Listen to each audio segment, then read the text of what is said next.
Welcome to the channel. Today, I've got something exciting to show you. We're testing the speed and effectiveness of the Gillette Mach3 razor. Stick around to see how it performs from start to finish. First, a quick heads. I'm not a professional content creator, so excuse the bit of a mess you see around. It's all part of the journey. Today's shave was a breeze, even if the setup wasn't picture perfect. In a couple of weeks, I'll be back with another cool demo. I'll show you how to use a classic safety razor, complete with soap and brush, all of which I snagged on Amazon for under $50.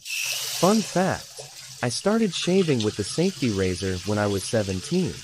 Oh, and if you're wondering, I did this video using CapCut. It's super intuitive and effective. I'll drop a link on my homepage if you want to try it out for yourself. It's free. Just so you know, if you choose to upgrade CapCut through my link, I may earn a small commission at no extra cost to you. It's a great way to support the channel. Thanks for tuning in, and don't forget to like, subscribe, and hit that bell icon for more updates. See you next time.